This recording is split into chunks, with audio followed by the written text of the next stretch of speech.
friends, colleagues, and fellow observers of our troubled world. Tonight, as headlines flash across our screens, one particular story captures not only our attention but our conscience. Israeli preparations are underway to receive the bodies of captives as part of a prisoner exchange deal with Hamas. This is not just a news report, it is a moment heavy with history, grief, and the political contradictions of our time.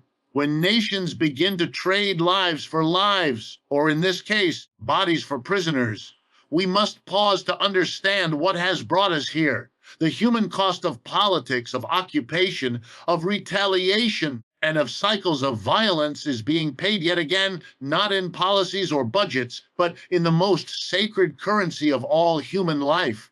Israel, preparing tonight for the return of its dead, is also preparing to confront the moral and political mirror this exchange presents. On the other side, Hamas, both condemned and supported across different parts of the world, uses such exchanges as both a tactical and symbolic assertion of power. And in between, the people, the ordinary families who have lost children, brothers, and loved ones, stand as witnesses to the failure of diplomacy, of dialogue, of empathy. We must recognize that every such deal is both an act of necessity and an admission of failure.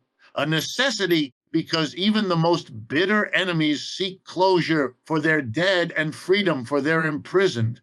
A failure because reaching this point means politics and humanity have parted ways long ago. Economically and politically, this tragedy reflects what happens when power defines justice and when security replaces solidarity. The global community, especially the West, has long treated the Middle East as a chessboard for strategic interests, while the human beings living there have become the pawns. And tonight, those pawns are being moved once again, not for peace, but for a temporary silence in a long and painful war of narratives. Make no mistake, the images that will circulate after tonight, the flag-draped coffins, the weeping families, the solemn handshakes of officials, are not just rituals of state. They are symptoms of a deeper sickness, a world order that continues to manage death instead of cultivating life. Tonight, the world's eyes turn once again toward the Middle East, where Israel is making solemn preparations to receive the bodies of captives as part of a prisoner exchange deal with Hamas. What might appear at first glance as another headline in a long and tragic series of confrontations is, in truth, a moment steeped in emotion, politics, and the haunting weight of history. The scene unfolding tonight is not merely about logistics or diplomacy. It is about a nation confronting the painful reality of conflict and the moral complexity of the decisions that such wars demand. In Israel, these preparations are conducted with the kind of precision and gravity reserved for matters of state and soul alike. Military units have been mobilized to coordinate the transfer process, security zones have been established around key checkpoints, and medical and forensic teams are on standby to handle the identification of remains. Every step is measured, every movement deliberate. Beneath this meticulous organization, however, lies a quiet storm of national grief and ethical reckoning. The act of bringing home the bodies of captives, sons and daughters who never returned alive, forces the nation to confront not only the human cost of war, but also the broader question of what justice and dignity truly mean amid an ending conflict. The emotional temperature across Israel is palpable. For the families of those whose bodies are expected to return tonight, the news offers a heartbreaking form of closure, a moment where hope ends, but mourning can finally begin. These are families who have spent months, sometimes years, in agonizing uncertainty, holding on to fragments of information, clinging to rumors, and enduring the cruel silence that follows every military update. Now, they prepare to welcome home their loved ones not with joy, but with sorrow. The homecoming is bittersweet. The relief of knowing collides painfully with the grief of loss. Yet this exchange is not only an emotional matter, it is deeply political. Within Israel, the move has sparked fierce debate. Some see it as a moral obligation, an act of compassion that reaffirms the state's promise to bring every soldier and citizen home, alive or dead. Others view it as a dangerous precedent, a capitulation to Hamas that may invite future abductions or embolden further aggression. The Israeli government finds itself navigating a moral tightrope, balancing public empathy with strategic caution and trying to communicate strength even in moments of vulnerability. The paradox is unmistakable. In order to reclaim dignity, the state must negotiate with those who deny it. For Hamas, this exchange serves a different purpose. It is not framed as a humanitarian gesture, but as a political victory, a display of endurance and leverage. By securing the release of prisoners in exchange for the bodies of captives, Hamas aims to reinforce its image of power among its supporters, even as Gaza faces devastation, isolation, and humanitarian crisis. Each name on the exchange list becomes part of a larger narrative of resistance and survival projected to both local and international audiences. And so, tonight's event becomes more than a simple exchange. It transforms into a powerful piece of political theater, a performance in which both sides seek to convey messages not just to each other, but to the world. The images that will emerge: coffins draped in flags, solemn salutes, tears of mothers and children, will travel across global news networks, stirring sympathy, anger, and reflection. They will also reignite difficult questions. How many more such nights will the region endure? How long can politics justify the recycling of tragedy as policy? This moment also carries broader implications for the fragile web of diplomacy in the region. While international mediators may frame the deal as a small step toward humanitarian cooperation, it simultaneously underscores the absence of lasting political solutions. The exchange may ease a few hearts, but it does little to heal the deep structural wounds that have fueled this conflict for generations. What Israel prepares for tonight, then, is not only the physical return of its dead, it is a confrontation with the enduring paradox of its existence, a state built on resilience, forever forced to reconcile survival with sorrow. In the end, the preparations underway tonight are not just about ceremony or protocol. They are about memory, about a nation remembering who it has lost and what it continues to fight for. They are also a reminder to the world that behind every political deal, there are names, faces, and stories, lives that once dreamed, laughed, and loved. And as the night deepens over Israel and Gaza, the silence that follows this exchange may echo louder than any speech, reminding us that in war, even closure comes at an unbearable price. The unfolding prisoner exchange between Israel and Hamas has quickly become more than a diplomatic or military maneuver. It has evolved into a profound symbol of political and moral tension within Israeli society itself. Beneath the surface of official statements and televised briefings, a storm brews in the hearts and minds of the Israeli public, where questions of justice, security, and morality collide in ways that defy simple resolution. As the nation prepares to receive the bodies of captives, the weight of the exchange presses down not only on government officials, but on an entire population grappling with the contradictions of power, compassion, and survival. From the halls of the Knesset to the crowded living rooms of grieving families, the debate is raw and unfiltered.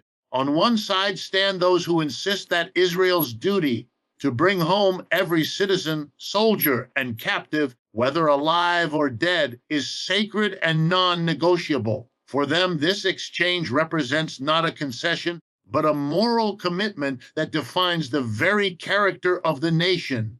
We do not leave our people behind, they say, invoking a collective ethos that has guided Israel through decades of turmoil. For these citizens, returning even the bodies of the fallen is an act of humanity that sets Israel apart from those who traffic in fear and destruction. Yet, across the political and social spectrum, another voice rises, stern, pragmatic, and unrelenting. Critics argue that every negotiation with Hamas erodes Israel's deterrence, sending a dangerous message that kidnapping or killing Israelis can yield political gain. They point to past exchanges, such as the 2011 deal that freed over 1,000 Palestinian prisoners in return for one Israeli soldier, as painful precedents. For them, this latest agreement is not a moral victory, but a strategic blunder that risks perpetuating the very cycle of violence it seeks to end. Their question is not one of sentiment, but of survival. How many future abductions will this night's exchange inspire? This tension between moral principle and security pragmatism has long defined Israel's internal discourse, but tonight it feels sharper than ever. The faces of the fallen, young soldiers, civilians, fathers, daughters, haunt the conversation. They are not mere symbols. They are reminders that every decision, however necessary or noble, carries a human cost. The return of their bodies, wrapped in the flag, will bring tears and silence, but also, inevitably, questions. Was the price worth paying? Could it have been avoided? And what does it mean for a state to hold both compassion and caution in the same trembling hand? Beyond the emotional and political arguments lies a deeper, almost philosophical divide over identity. Israel has always seen itself as both a fortress and a family, as a nation that must defend itself fiercely while also holding dear the sanctity of life. The prisoner exchange tears at that duality. It exposes how difficult it is to remain morally steadfast in a world where morality is often punished and where strength can be mistaken for cruelty. In many ways, this moment is a microcosm of Israel's broader struggle to balance its survival instincts with its democratic and ethical foundations. Meanwhile, outside Israel's borders, the world watches with a mixture of empathy and skepticism. International observers, analysts, and media outlets interpret the exchange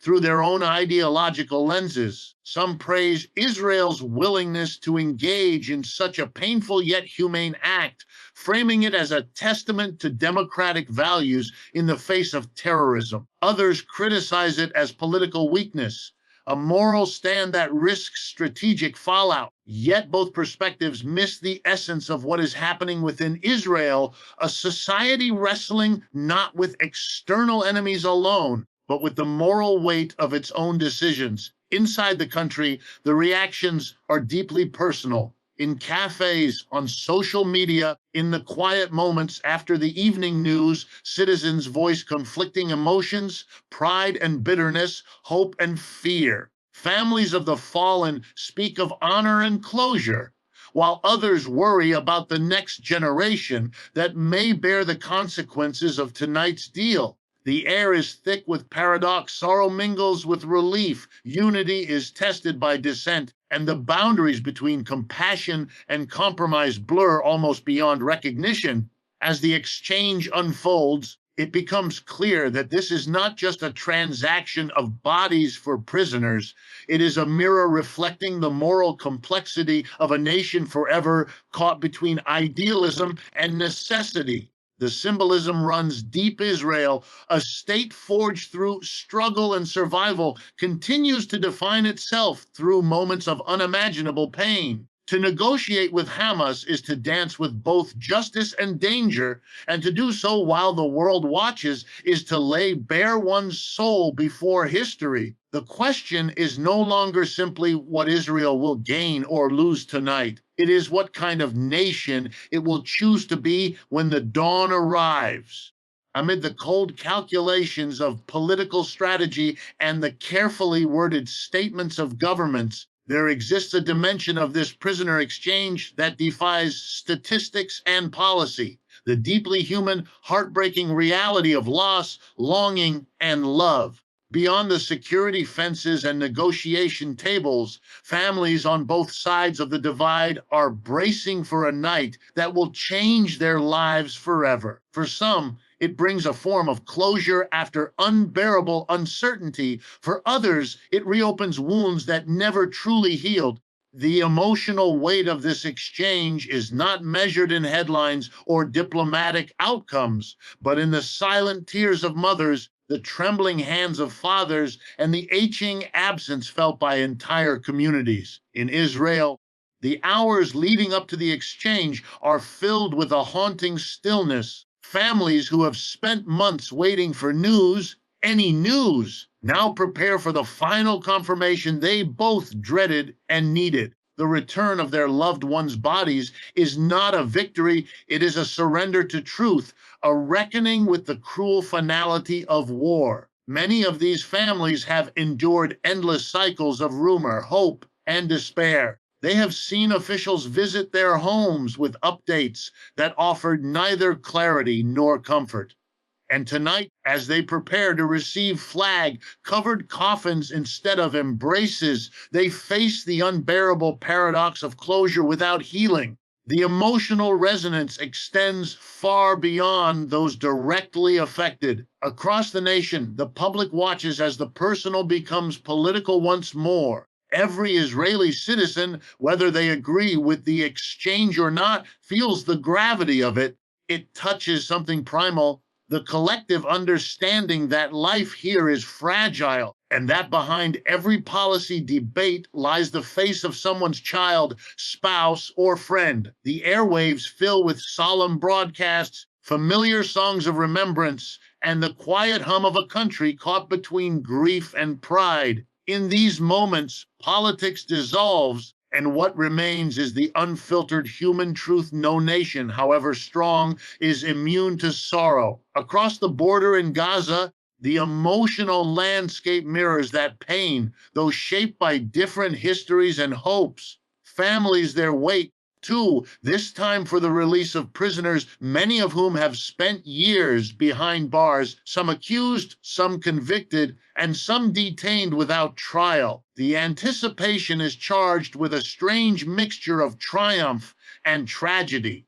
For those expecting to reunite with loved ones, it is a moment of vindication, a rare glimpse of joy in a region where loss has become routine. For others, particularly those who know the price that has been paid, the blood, the destruction, the relentless siege, it is a somber reminder that every gain comes shadowed by grief. The exchange thus becomes a mirror reflecting shared humanity even between sworn enemies. Both sides are mourning, both sides are waiting, and both sides are trapped in a cycle where joy and pain coexist in equal measure. For all the political rhetoric that divides them, the emotions uniting these families are strikingly similar: the yearning for closure, the burden of memory, and the quiet hope that this might somehow mark an end to endless suffering. Humanitarian organizations working behind the scenes describe the emotional strain as palpable. Counselors, medical workers, and mediators speak of sleepless nights and silent prayers as they prepare to witness families who will finally hold what is left of those they loved. These are the unseen participants of the exchange, the ones who help bridge the unbearable gap between loss and understanding. They know that no deal, however well-intentioned, can restore what has been taken away. The psychological toll of such events ripples outward. In Israel, trauma resurfaces for many who have lived through previous conflicts, whose memories of sirens and funerals remain raw. In Gaza, where daily life is already marked by scarcity and fear, the return of prisoners may spark fleeting joy, but cannot erase the collective scars of siege and war. The emotional narrative of this exchange, therefore, is not confined to a single night. It is woven into the continuing story of two peoples bound by pain and divided by politics. And yet, amid this darkness, there flickers a fragile light. The sheer act of returning bodies, of acknowledging loss rather than denying it, carries a human significance that transcends political boundaries. It is, at its core, an affirmation of dignity, the recognition that even in death, every life deserves acknowledgement, every story deserves to be told. It reminds the world that amid the machinery of war and diplomacy, there are still those who insist on seeing the human face of tragedy tonight. As the world watches the exchange unfold, the true weight of this moment is not in the numbers or the negotiations. It is in the hearts that break quietly on both sides of the border and in the faint, almost imperceptible hope that somehow, from shared grief, a different future might begin to grow. As the prisoner exchange unfolds tonight, it is not only a humanitarian event, but also a deeply strategic act, one that reverberates through the corridors of power in Tel Aviv, Gaza City, and far beyond. For Israel and Hamas alike, this exchange is more than an emotional or moral decision. It is a calculated maneuver within the larger chessboard of regional politics. Every move, every statement, every silence is designed to send a message to allies, adversaries, and domestic audiences watching closely. In this fragile dance between principle and pragmatism, both sides are attempting to redefine strength in their own terms. For Israel, the decision to proceed with this exchange is layered with complexity.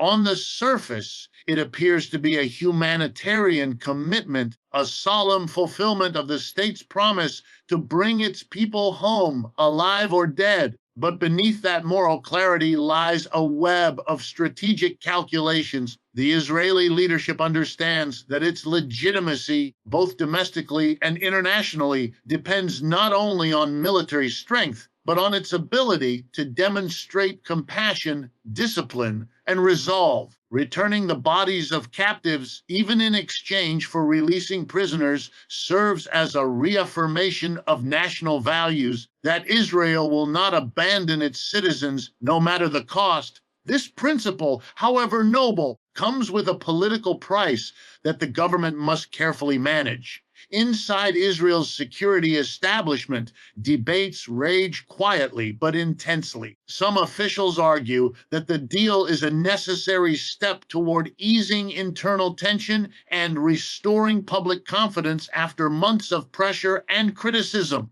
The return of the fallen may provide symbolic relief to a grieving nation, offering a temporary sense of unity amid division. Yet others warn that every such exchange, however morally justified, risks eroding deterrence and emboldening adversaries who see these deals as proof that capturing Israelis remains a potent weapon. The tension between humanitarian duty and strategic caution defines every decision made in this moment. Israel's leadership must balance empathy with endurance, projecting strength without appearing callous, and compassion without signaling vulnerability. Hamas, on the other hand, approaches the exchange from an entirely different vantage point.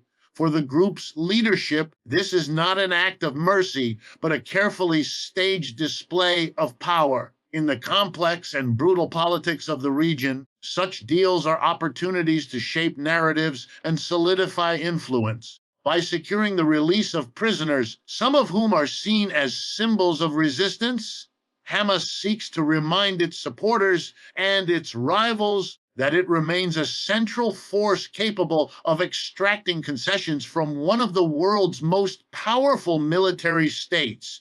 In the streets of Gaza, posters will appear, speeches will be made, and the narrative of victory will spread even as the humanitarian crisis deepens. The exchange allows Hamas to project resilience in the face of overwhelming odds, a message aimed as much at its own population as at its political adversaries across the Palestinian landscape. This transaction, therefore, becomes a rare moment when both sides claim victory, even while bearing the marks of loss. Israel frames the exchange as an act of moral integrity, reaffirming its humanity amid conflict. Hamas presents it as a triumph of endurance, proof that resistance yields results. Yet behind these narratives lies the brutal irony that both sides are trapped in a cycle that perpetuates their need to claim such victories at all. Each exchange, while momentarily easing tension,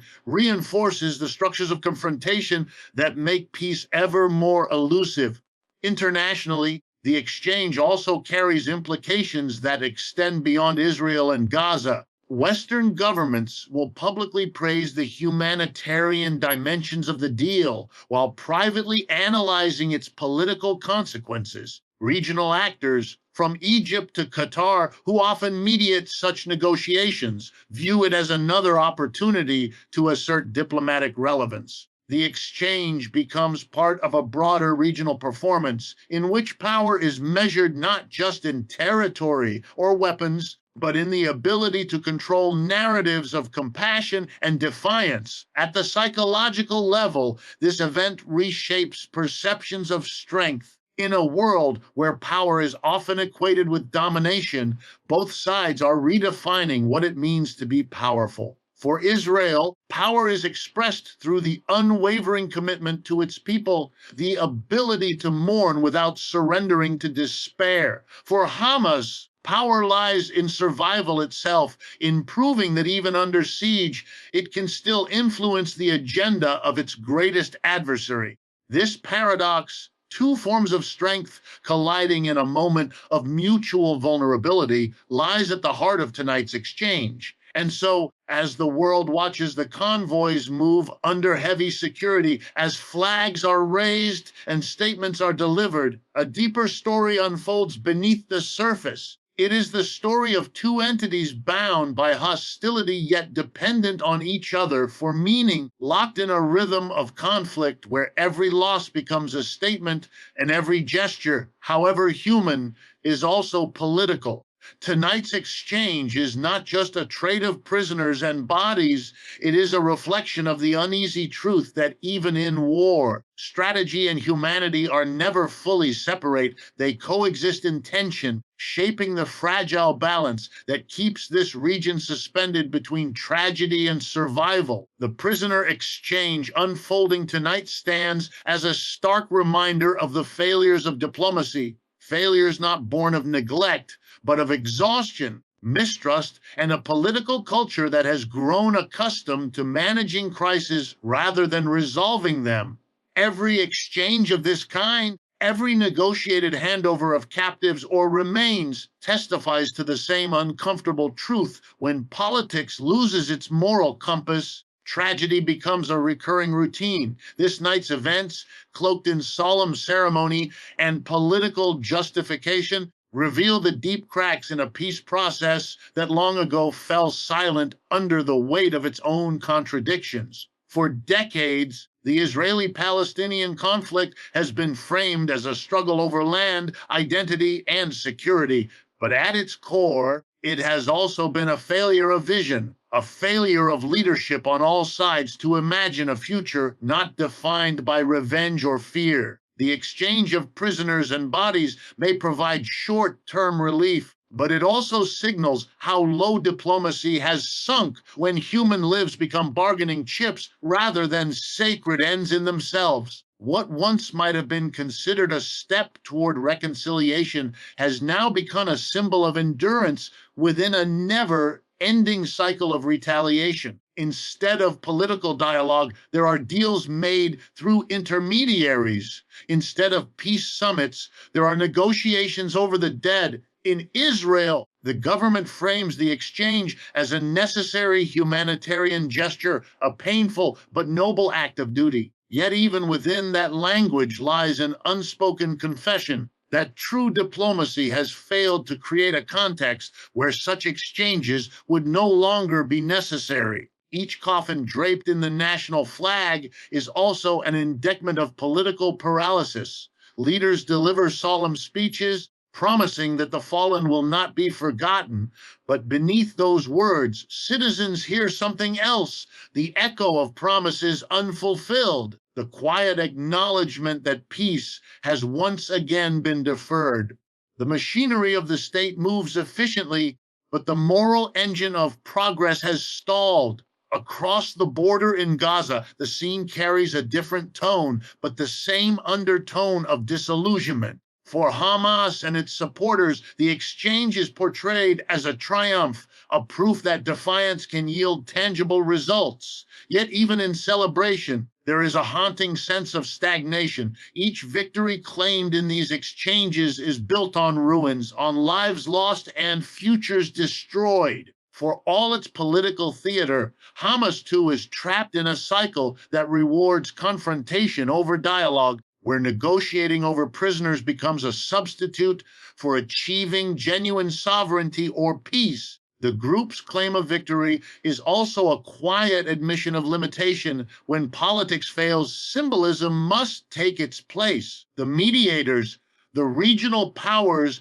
and international organizations that facilitate these deals also find themselves caught in the inertia of this diplomatic failure. Egypt, Qatar, and others often step in as brokers, their involvement hailed as pragmatic and necessary. Yet even their success underscores the deeper absence of trust between the primary actors. The fact that third parties must mediate such basic acts of humanity is itself a measure of how estranged Israel and the Palestinians have become. The diplomacy that once aimed to build bridges has now been reduced to damage control, to keeping the peace of the dead rather than forging a peace among the living. This breakdown of diplomacy is not confined to leaders or negotiators. It has seeped into the consciousness of ordinary people. Generations have grown up under the shadow of failed accords and broken promises, their cynicism now as entrenched as the walls that separate them. When families on both sides hear of another exchange, they no longer think of progress or hope.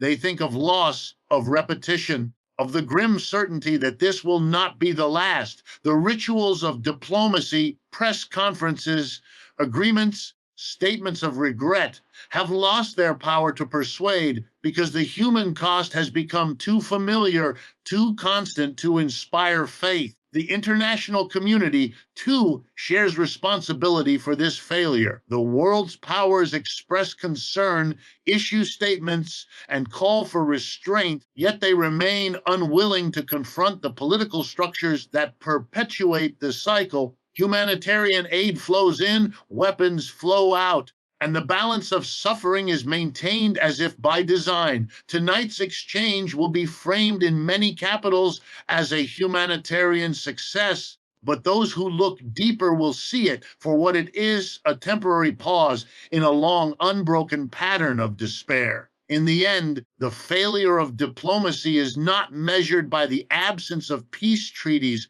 but by the normalization of tragedy. When the exchange of bodies becomes routine, when mourning is expected and negotiation over the dead replaces negotiation for the living, diplomacy has ceased to function as an instrument of hope. Tonight, as convoys move under guarded skies and officials deliver carefully crafted words, the silence between them speaks loudest of all. A silence filled with everything that diplomacy once promised and no longer delivers. The prisoner exchange unfolding tonight reaches far beyond the borders of Israel and Gaza. It ripples outward, touching the conscience of a watching world and reigniting a debate as old as the conflict itself. What are the limits of morality in war? And who bears responsibility when politics fails to protect the innocent? In the dim light of negotiation rooms and under the unblinking gaze of international media, the global community confronts its own reflection in this grim ritual of loss and leverage. The return of bodies and the release of prisoners are acts steeped in symbolism, yet beneath that symbolism lies a deeper unease, a recognition that the world continues to respond to conflict with management, not resolution. Around the world, reactions to this exchange are swift and divided. In Western capitals, officials express cautious approval, framing the deal as a humanitarian success and a moment of restraint amid chaos. Diplomatic statements emphasize compassion, reconciliation, and the sanctity of life. Yet behind these carefully chosen words lies a troubling contradiction. Many of the same powers applauding the exchange are also complicit in sustaining the conditions that made it necessary. They fund, arm, or politically shield the very systems that perpetuate this cycle of suffering. In this sense, tonight's exchange does not only expose the fractures between Israel and Hamas, it reveals the moral fractures of the international order itself. Human rights organizations and global media outlets are already dissecting the implications. They ask whether such exchanges humanize war or simply make it more palatable. Does negotiating for the return of bodies uphold the dignity of the dead, or does it normalize a tragic pattern where lives and deaths become transactional? For some observers, these deals represent the last flicker of humanity amid brutality, a reminder that even bitter enemies recognize a shared moral duty. For others, they are proof of how deeply entrenched the conflict has become, how both sides and the world that watches have learned to accept suffering as the price of political endurance. In the United Nations and European parliaments, debates will unfold over the ethics of negotiation with armed groups. There will be talk of moral boundaries, of balancing justice with pragmatism. Yet, even as diplomats speak of human rights and peace frameworks, the ground reality remains stubbornly unchanged. Gaza remains under siege, Israel remains under threat, and the world continues to oscillate between condemnation and complicity. Each exchange becomes a performance of moral rhetoric where empathy is expressed in statements, not in action. The very idea of peace has become a diplomatic abstraction, acknowledged, admired, but never truly pursued. Across the Arab world, reactions are equally layered. Some see the exchange as a victory for steadfastness, a demonstration that resistance, even under crushing pressure, can yield tangible results. Others see it as another reminder of regional impotence, of leaders who express solidarity in words but fail to intervene meaningfully in deeds. In coffee houses and on satellite television, the debate plays out between those who see hope in small gestures and those who see only repetition, the recycling of tragedy under new headlines. The global ethical dilemma here is stark and inescapable. If the world applauds humanitarian exchanges while ignoring the conditions that make them inevitable, then compassion itself becomes selective and strategic. The narrative of both sides suffering often serves as a convenient moral shield, allowing international actors to express sympathy without addressing accountability. When humanitarianism becomes detached from justice, it risks becoming a performance rather than a principle. Tonight's exchange, while framed as an act of mercy, also underscores this uncomfortable truth that empathy without action is merely observation. Meanwhile, the images that will dominate tomorrow's front pages, mourners in Israel clutching flags, families in Gaza greeting released prisoners, will be interpreted differently depending on where one stands in the world. In the West, the focus may rest on Israel's resilience and the enduring tragedy of terrorism. In the Arab and global South, attention may center on Palestinian suffering and resistance under occupation. Both narratives contain truth, yet neither captures the full moral landscape. Between them lies the gray zone where empathy meets politics and where humanity becomes entangled in ideology. Ultimately, The prisoner exchange unfolding tonight exposes not only the fragility of peace, but the fragility of global conscience. The international community has long promised to uphold human dignity, yet it continually fails to prevent the conditions that erode it. Every exchange of prisoners, every return of bodies is both a humanitarian act and an indictment, a reminder that for all our institutions and treaties, the world still struggles to defend life over leverage, justice over convenience. The real question that tonight's event poses to the watching world is not whether it will applaud or condemn, but whether it will finally confront its own complicity in a system that allows such tragedies to persist. The silence that follows the exchange will not just belong to Israel or Gaza, it will belong to us all. So, as we reflect on this grim exchange, let us resist the numbness that such news too easily breeds. Let us not speak of both sides as if morality were symmetrical when suffering is not.